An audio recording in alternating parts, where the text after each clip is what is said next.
കുറിച്ച് തിരുസഭയ്ക്ക് സമർപ്പിച്ചിരിക്കുന്ന പഠനരേഖകളുടെ മേൽ സഭാത്മകമായ പഠനം ആരംഭിക്കുവാൻ ഞങ്ങൾ പ്രാർത്ഥിക്കുന്നു.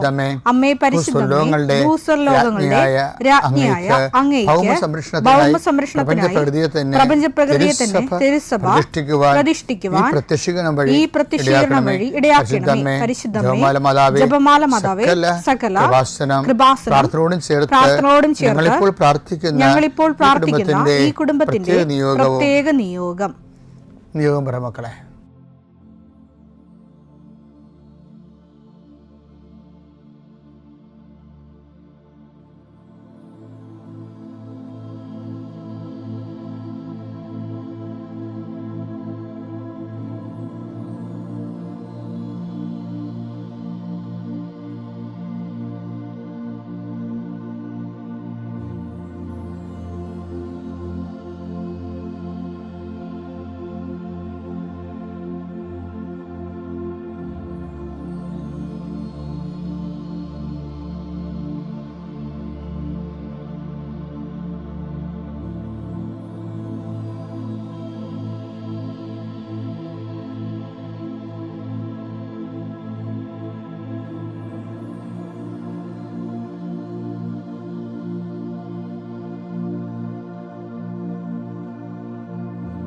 അമ്മയുടെ പ്രത്യക്ഷീകരണത്തിന്റെ ഈ അനുഗ്രഹവേളയിൽ ഞങ്ങൾക്ക് സാധിച്ചു തരുവാൻ കനിയണമേ.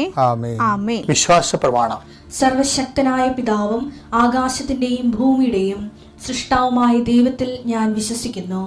അവിടുത്തെ ഏകപുത്രനും ഞങ്ങളുടെ കർത്താവുമായ ഈശോമിശിഹായിലും ഞാൻ വിശ്വസിക്കുന്നു.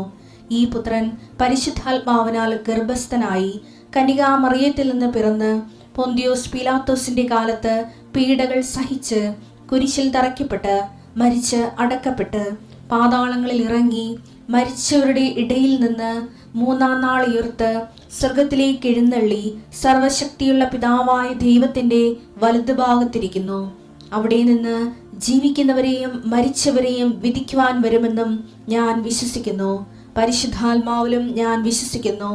വിശുദ്ധ കത്തോലിക്കാ സഭയിലും പുണ്യവാന്മാരുടെ ഐക്യത്തിലും പാപങ്ങളുടെ മോചനത്തിലും ശരീരത്തിന്റെ ഉയർപ്പിലും നിത്യമായ ജീവിതത്തിലും ഞാൻ വിശ്വസിക്കുന്നു. ആമേൻ.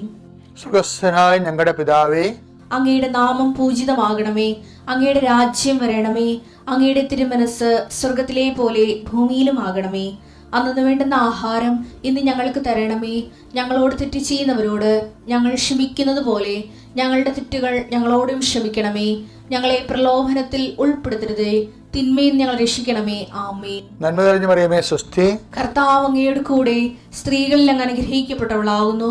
അങ്ങയുടെ ഉദരത്തിൻ ഫലമായി ഈശോ അനുഗ്രഹിക്കപ്പെട്ടവനാകുന്നു.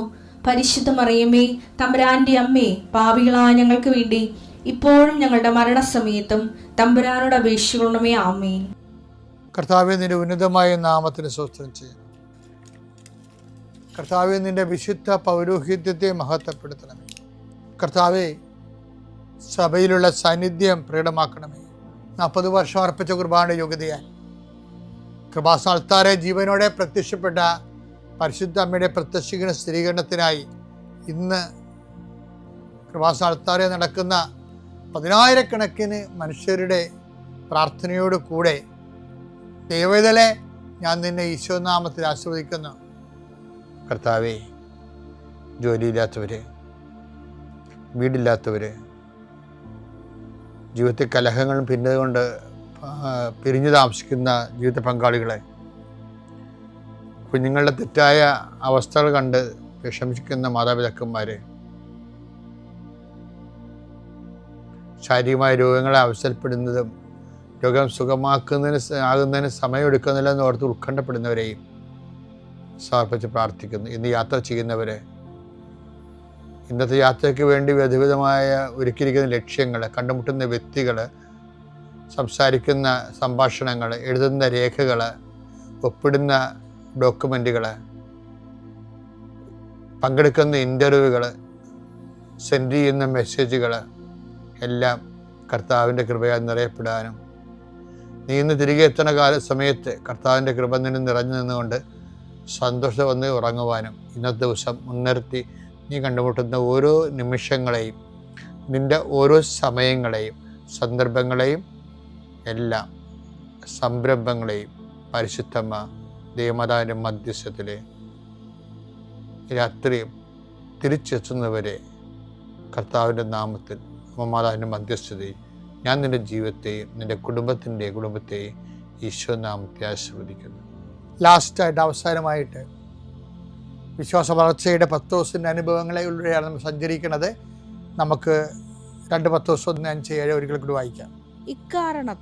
ഇക്കാരണത്താൽ നിങ്ങളുടെ വിശ്വാസത്തെ സുകൃതം കൊണ്ടും സുകൃതത്തെ ജ്ഞാനം കൊണ്ടും ജ്ഞാനത്തെ ആത്മസംയമനം കൊണ്ടും ആത്മസംയമനത്തെ ക്ഷമ കൊണ്ടും ഇതുവരെ അപ്പൊ ജ്ഞാനത്തെ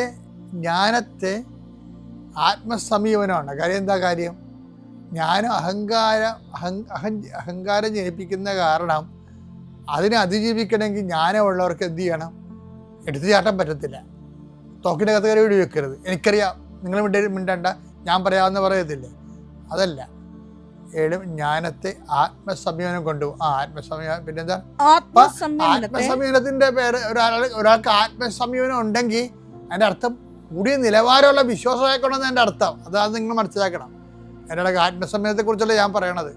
ഞാൻ ഈ ദിവസങ്ങളെല്ലാം പറഞ്ഞുകൊടുക്കുന്ന വിശ്വാസത്തെ വളർച്ചയുടെ വിവിധ പരിഷ്കൃത രൂപങ്ങളെക്കുറിച്ചാണ്. സംസ്കൃത രൂപങ്ങൾ, വിശ്വാസത്തിന്റെ സംസ്കരിക്കപ്പെട്ട രൂപങ്ങൾ. ആത്മസംയമനത്തെ ക്ഷമ കൊണ്ടും ക്ഷമയെ ഭക്തി കൊണ്ടും ഭക്തിയെ സഹോദര സ്നേഹം കൊണ്ടും സഹോദര സ്നേഹത്തെ ഉപവി കൊണ്ടും സമ്പൂർണമാക്കാൻ. അപ്പൊ ഈ സമ്പൂർണമാക്കുക, അപ്പൊ ഇവിടെ എന്തൊക്കെ കാണുന്നത്? എന്താണ് നമ്മൾ ആദ്യം കണ്ടത്? അതായത് ആത്മസംയമനത്തെയാണ്. ഒരാൾക്ക് ആത്മസംയമനം ഉണ്ടാകണമെങ്കിലേ, ആത്മസംയമനം ഒരു അരമണിക്കൂർ ആത്മസംയമനം, 5 മിനിറ്റ് ആത്മസംയമനം അല്ല, ദീർഘാത്മസംയമനമാണ്. അതിനാണ് ക്ഷമയാണെന്ന് പറയുന്നത്. ക്ഷമ ഉണ്ടെങ്കിൽ മാത്രമേ ആത്മസംയമനം നമുക്ക് പുരോഗമിക്കാൻ പറ്റത്തുള്ളൂ. അല്ലെങ്കിൽ അരമണിക്കൂർ ആത്മസംയമനം ആയിപ്പോവും. അപ്പം ആത്മസംയമനത്തെ ക്ഷമ കൊണ്ടും, എന്നുവെച്ചാൽ ആത്മസംയമനം തന്നെ, ക്ഷമയെന്ന് പറഞ്ഞാൽ എന്താണ്? സഹിക്കുന്ന സ്നേഹം. ആ സഹിക്കുന്ന സ്നേഹം, ആത്മസംയമനം ഉള്ളിടത്തെല്ലാം അത് പ്രൊലോങ് ചെയ്ത് കിട്ടണമെന്നുണ്ടെങ്കിൽ സഹിക്കുന്ന സ്നേഹം അഭ്യസിക്കണം. ഈ സഹിക്കുന്ന സ്നേഹം എന്ന് പറയുന്ന ആത്മസംയമനം എന്ന് പറയുന്നത് വിശ്വാസം തന്നെയാണ്. വിശ്വാസത്തിൻ്റെ ഏറ്റവും റിഫൈൻഡ് രൂപമാണ്. വിശ്വാസം തന്നെയാണ് നമുക്കത് ഫീൽ ചെയ്യണത്, കിട്ടണത്. ആത്മസംയമനത്തെ ക്ഷമ കൊണ്ടും, പിന്നെന്താണ്? ക്ഷമയെ ഭക്തി കൊണ്ടും. ഇത്രയും കാര്യങ്ങൾ ഉള്ളവർക്ക് മാത്രമേ ഭക്തി ഉണ്ടായിട്ട് കാര്യമുള്ളൂ. ഭക്തി എന്ന് പറയുന്നത് ഭഗവാനുമായിട്ടുള്ള ഒട്ടലാണ്, തിക്തം. ഭഗവാനുമായിട്ട് തിക്തമായിരിക്കുന്ന സംഭവമാണ് ഭക്തി. രക്തം, രജോ ഗുണവുമായിട്ട് ഒട്ടി നിൽക്കണത്, അതാണ് രക്തം. ഭക്തി എന്ന് പറയുന്നത് ഭഗവാനുമായിട്ട് ഒട്ടി നിൽക്കണത് ഭക്തി. അപ്പം ദൈവമായിട്ട് ഒട്ടി നിൽക്കുന്ന പരിപാടിക്കാണ് ഭക്തി എന്ന് പറയണത്. ആ ദൈവമായിട്ട് ഒട്ടി നിൽക്കണമെന്നുണ്ടെങ്കിൽ കൈകൾ കൂപ്പി കമന്നടിച്ച് വീണിട്ട് കാര്യമില്ല. അതിനുള്ളിൽ എന്തൊക്കെ വേണം? ദൈവമായിട്ട് ഒട്ടി നിൽക്കണമെന്നുണ്ടെങ്കിൽ എന്ത് ചെയ്യണം? വിശ്വാസത്തെ സുഹൃതം കൊണ്ടും സുഹൃതത്തെ ജ്ഞാനം കൊണ്ടും ജ്ഞാനത്തെ ആത്മസംയമനം കൊണ്ടും ആത്മസംയമനത്തെ ക്ഷമ കൊണ്ടും ക്ഷമയെ ഭക്തി. അത്രയും ക്ഷമ വരെ വന്നാൽ മാത്രമേ ദൈവമായിട്ട് ഒട്ടാൻ പറ്റത്തുള്ളൂ. ദൈവമായിട്ട് ഒട്ടി നിൽക്കണം. ദൈവത്തെ കെട്ടിക്കഴിഞ്ഞാൽ പിന്നെ വേറെ ഒന്നും കിട്ടില്ലെങ്കിലും കുഴപ്പമൊന്നുമില്ല. ഭക്തി നമുക്ക് തരണത് എന്താണെന്ന് ചോദിച്ചു കഴിഞ്ഞാൽ ഭക്തി തരണത് സംതൃപ്തിയാണ്. ശരിക്കും ആരിലുള്ള സംതൃപ്തി? ദൈവത്തിലുള്ള സംതൃപ്തി. മറ്റു അപ്പോൾ അതുകൊണ്ട് എപ്പോഴും ഭക്തിയെ എന്താണ് ചെയ്യേണ്ടത്? ഭക്തി ഉണ്ടെങ്കിൽ ഈ ഭക്തി പ്രസരിപ്പിക്കുന്നത്, കൈമാറേണ്ടതും, ഭക്തിയിലൂടെ നേടിയെടുത്ത കൃപ എല്ലാം കൈമാറുന്നത് എല്ലാം സഹോദര സ്നേഹത്തിലൂടെയാണ്. സഹോദര സ്നേഹത്തെ ഉപവിക്കൊണ്ടും ഉപവിപ്രവർത്തനങ്ങളെ ഉപവിക്കൊണ്ടും സമ്പൂർണ്ണമാക്കുവിൻ. അപ്പോൾ ഉപവി എന്ന് പറയുന്നത് വിശ്വാസത്തിൻ്റെ തന്നെ മുന്തിയ രൂപമാണ്. വിശ്വാസ വളർച്ചയാണ് ഈ ആഴ്ച മുഴുവൻ നമ്മൾ കണ്ടത്.